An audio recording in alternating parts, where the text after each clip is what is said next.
Hello everyone. আজকের ভিডিওতে খুবই ইন্টারেস্টিং একটা টপিক কভার করতে যাচ্ছি। যেখানে আমরা জানবো অনেকগুলো HTML ফাইল কিভাবে আমরা কানেক্ট করাতে পারি এবং সেগুলো কিভাবে অ্যাডভান্স লেভেলের লিঙ্কিং গুলো করতে পারি। তো আপনি অনেকগুলো ওয়েবসাইট আছে দেখতে পাবেন। যদি আপনি অ্যাবাউট আস পেজের যদি কোনো একটা লিঙ্কে ক্লিক করে দেখেন দেখা যাচ্ছে কি তাদের অ্যাবাউট আস পেজে নিয়ে যাচ্ছে। যদি কনট্যাক্ট আস এ ক্লিক করা হয় তাহলে দেখা যাচ্ছে কি কনট্যাক্ট আস পেজে নিয়ে যাচ্ছে। তাহলে এই ধরনের যে লিঙ্কিং গুলো আছে এবং এই ধরনের মাল্টিপল যে HTML ফাইল আছে সেগুলো কিভাবে কানেক্ট করাতে পারি এবং সেগুলো কিভাবে আমরা লিখতে পারি সেটা নিয়ে আজকের ভিডিওটা। তাহলে চলুন আমরা কোড এডিটরস এ চলে যাই। আপনারা দেখতে পাচ্ছেন আমার কোড এডিটরস। তো আমি একটু জুম করে নেই এবং জুম করার পর আপনারা দেখতে পাচ্ছেন কি আমরা আগে শুধুমাত্র index.html নামের যে ফাইলটা ছিল HTML এর সেখানে শুধুমাত্র কোড করেছিলাম। তো আজকের ভিডিওতে আমরা আরো মাল্টিপল কিছু HTML ফাইল ক্রিয়েট করব এবং সেগুলো কিভাবে কানেক্ট করতে হয় সেটাও জেনে নিব। প্রথমেই আমি কি করব এখান থেকে গিয়ে আপনারা নিশ্চয়ই জানেন যে এখানে আমি একটা ক্লিক করব। ক্লিক করার পর এখানে আমরা যে ফাইলের নেম লিখতে পারবো সেখানে আমি ফার্স্টে লিখবো হচ্ছে কি about.html মানে এটা হচ্ছে আমার about পেজ। ওকে? আমি আরেকটা ফাইল ক্রিয়েট করব যেটা হচ্ছে contact us.html তাহলে নিশ্চয়ই এখানে html হবে। তাহলে এখন যদি আমার একটা HTML boilerplate ক্রিয়েট করতে হয় তাহলে কি করতে হবে যেটা নিশ্চয়ই আপনারা জানেন। প্রথমে একটা এক্সক্লেমেটরি সাইন দিব এবং উপরে যে এখানে এটাতে ক্লিক করার সাথে, সাথে দেখতে পাচ্ছেন একটা HTML boilerplate ক্রিয়েট করে দিল। আর এখানে আমি দিব যেহেতু এটা কনট্যাক্ট আস পেজ তাহলে কনট্যাক্ট আস পেজ। ঠিক আছে? Okay perfect. আর এখানে আমরা লিখতে পারি কি আ p ট্যাগ এর মধ্যে কনট্যাক্ট আস পেজ। হ্যাঁ? আস পেজ। পারফেক্ট। আর এখানে যদি আমি আরেকটা ক্রিয়েট করতে চাই তাহলে নিশ্চয়ই আবার সেম আমি এখানে একটা এক্সক্লেমেটরি সাইন দিব এবং এন্টার দিব। হয়ে গেল। এবার আমি কি করব about us page. That's it. আর এখানে p ট্যাগের মধ্যে লিখব কি আস পেজ। পারফেক্ট। এখনো কিন্তু এগুলো কানেক্ট করা হয় নাই। আমি জাস্ট শুধুমাত্র রান করেছি কিন্তু index.html মানে হচ্ছে কি learn HTML with code ABC যেটা আছে সেটা আপনারা যদি এখানে ব্রাউজারে যান দেখতে পাচ্ছেন কি এটা দেখাচ্ছে। Okay perfect. এবার আমি যদি চাই আমার এখান থেকে যেমন আমি এখানে একটা div নিলাম যেটা আপনারা এর আগের টিউটোরিয়ালে শিখে এসেছেন। div এর মধ্যে হচ্ছে আমি কয়েকটা পেজ রাখি। একটা পেজ হচ্ছে হয়তো মনে করেন এখানে আছে কি এটা হচ্ছে হোম পেজ আর এখানে থাকবে হচ্ছে কি আ অ্যাবাউট পেজ আর এরপর আরেকটা থাকবে হচ্ছে কি contact us page. Contact us page. Okay? আর এখানে যদি আমি এখন কি করতে হবে? আমার যদি চাই যে কি আমার এখান থেকে যখন ক্লিক করা হবে কোনো ওয়েবসাইটে অ্যাবাউট আস এর মধ্যে আমি আচ্ছা যদি প্রথমে আমি একটু সেভ করে এখানে দেখাই। যদি আমার এখানে অ্যাবাউট আস এ যদি কেউ যদি ক্লিক করে দেখে তাহলে অ্যাবাউট আস পেজে নিয়ে যাবে। কন্টাক্ট আস পেজে যদি ক্লিক করে থাকে তাহলে কন্টাক্ট আস পেজে নিয়ে যাবে। তাহলে সেটা কিভাবে করতে পারি? তো প্রথমে আমি এখানে একটা ট্যাগ নিয়ে নিবো। যেখানে হচ্ছে ট্যাগ আমি এটাকে র‍্যাপ করে নিবো ট্যাগ দিয়ে। তাহলে আমি সেটা করতে হলে কি করতে হবে? এখানে যাবো। যাওয়ার পর আমি এখানে একটা ট্যাগ নিলাম। ট্যাগ নিয়ে ট্যাগের ভিতরে হচ্ছে আমার p ট্যাগটা রাখবো। মানে হচ্ছে দিয়ে র‍্যাপ করে দিলাম। Okay perfect. তাহলে ঠিক সেম কাজটা কিন্তু এখানেও করতে হবে। আগে এটা করার আগে আমি অ্যাবাউট আস টা করে নেই। তাহলে ট্যাগটা দেখেন শুরু করেছি এবং শেষও করেছি। তাহলে এখানে আমি আরো কিছু প্রপার্টি দিতে পারবো ট্যাগের মধ্যে। যেমন এখানে href মানে হচ্ছে হাইপার রেফারেন্স। href মিনস হচ্ছে হাইপার রেফারেন্স বোঝায়। আমার হাইপার রেফারেন্সটা কি হতে পারে সেটা আমাকে জিজ্ঞেস করছে। আমি যদি চাই এখান থেকে কোনো একটা লিঙ্কিং করে আপনারা জানেন এখানে আমি যদি কোনো একটা লিঙ্ক দিয়ে দেই সেই লিঙ্কে চলে যাবে। বাট আমি চাচ্ছি এখানে কোনো ধরনের লিঙ্কিং করব না। আমি চাচ্ছি এখানে কি about.html যে ফাইলটা আছে আমার সেটা আমি জাস্ট এখান থেকে পাঠিয়ে দিব এই about.html পেজে। এবং ঠিক এক্সাক্টলি আমার এখানে আমার কনট্যাক্ট আস যেটা আছে সেটাকে আমি ট্যাগ দিয়ে আমি র‍্যাপ করে দিব।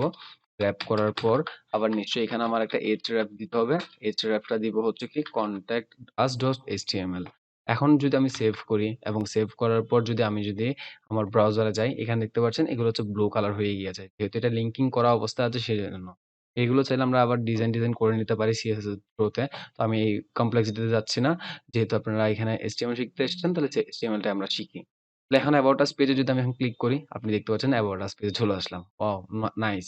এবং আপনি এখানে আমার উপরে রাউটে দেখতে পাচ্ছেন about.html এই পেজটা এখন রেন্ডার করছে। ওকে? আমি যদি এবার কনট্যাক্ট আস পেজে যদি ক্লিক করে থাকি তাহলে দেখতে পাচ্ছেন কনট্যাক্ট আস পেজে চলে আসলো। ওয়াও! পারফেক্ট।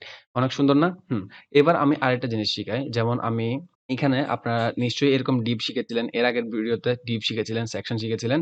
এরকম অনেক ধরনের আরো কিছু এলিমেন্টস আছে যেগুলো আপনারা মোটামুটি আস্তে, আস্তে কাজ করতে জেনে যাবেন। সব যদি শিখতে যান তাহলে অবশ্যই আপনারা মানে ওভারওয়েলমিং হয়ে যাবেন। মাঝেমধ্যে শিখতে পারবেন না। এরকম অনেক ধরনের প্রবলেম হতে পারে। তাই আমি এত বেশি কমপ্লেক্সিটি তে যাচ্ছি না। যেমন স্প্যান নামে আরেকটা ট্যাগ আছে এরকম। তো স্প্যানের মধ্যে আমি কোড এবিসিটা লিখেছিলাম এবং এটাকে রেড কালার করে দিয়েছিলাম। যেটা আপনারা অনেক আগে থেকেই দেখতে পাচ্ছেন। ওকে, এবার আমি যদি এখানে এই স্প্যানটাকে যদি আমি একটু আ করতে চাই, র‍্যাপ করতে চাই ট্যাগের মাঝখানে, সেটা কিভাবে করতে পারি? যেমন এটা হচ্ছে আমার h2 এবার এটা হচ্ছে স্প্যান। স্প্যানের মধ্যে আমি ট্যাগ দিয়ে আমি র‍্যাপ করব। অ্যাটাক এখানে। এবার আমি যদি সেভ করি, এখানে যাই, দেখতে পাচ্ছেন কি আমার আগে যেভাবে ছিল ঠিক সেম ভাবে রয়ে গিয়েছে। কারণ এটা হচ্ছে একটা ইনলাইন এলিমেন্ট। ওকে।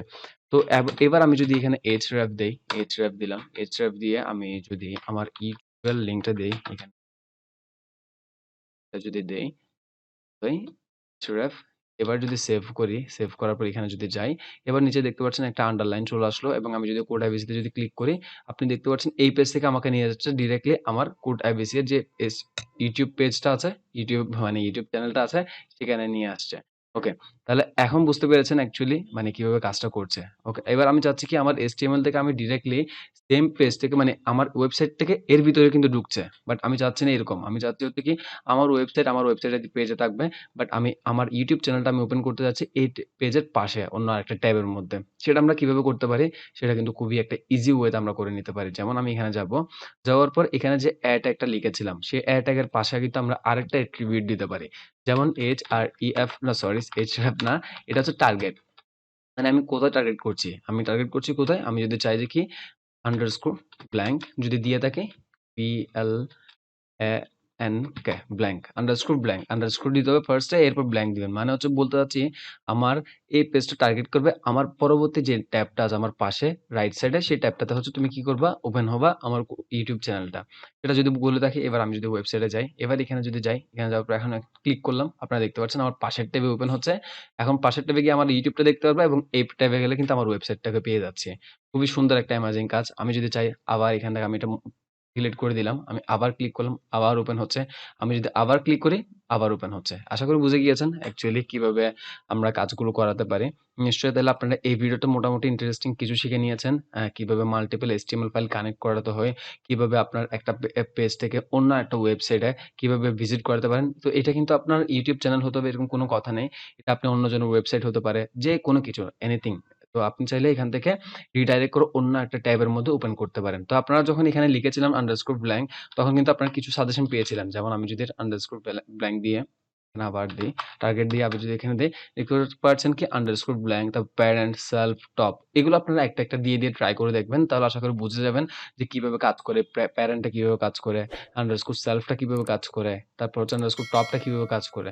তো এগুলো হচ্ছে আপনারা নিজেরা এক্সপেরিমেন্ট করবেন। সব যদি শিখিয়ে দেয় তাহলে নিশ্চয়ই দেখা যাবে আপনারা শিখতে পারছেন না। নিজে, নিজে কিছু জিনিস শিখতে হয়। তো সেজন্য আমি এই জিনিসগুলো আপনাকে দেখিয়ে দিলাম যে এখানে তো কিছু অপশন আছে। সেই অপশনগুলো আপনি নিজে ট্রাই করে দেখুন। তো এইভাবে হচ্ছে অনেক কিছু আপনারা এরকম সাজেশন পেয়ে থাকবেন। সাজেশনগুলো আপনারা নিজে, নিজে যদি ট্রাই করেন, নিশ্চয়ই আপনারা নিজে থেকে অনেক কিছু শিখতে পারবেন। আর নিজে থেকে যা শিখবেন সব কিন্তু আপনার মাথায় সবসময় থেকে যাবে। তো আমার শিখানোর চাইতে আপনি নিজে থেকে শিখাটা খুব বেটার। এবং আমাদের এই প্লেলিস্টটা যখন শেষ হতে যাবে তখন আপনাদেরকে আমি আরেকটা ভিডিও রাখবো শুধুমাত্র নিজে, নিজে কিভাবে শিখবেন, নিজে, নিজে কিভাবে খুঁজে বের করবেন HTML এলিমেন্টস গুলো সেগুলোই আপনাদেরকে জানানো হবে। কারণ সবকিছু কিন্তু মুখস্থ করা খুবই টাফ একটা ব্যাপার। তো এটাই হচ্ছে আমার প্লেলিস্টের মেইন গোল যে আপনারা যাতে নিজে, নিজে খুঁজে বের করে শিখে নিতে পারেন সেটাই। তাহলে এর পরবর্তী ভিডিওতে আরো একটা ইন্টারেস্টিং টপিক নিয়ে শিখতে যাচ্ছি।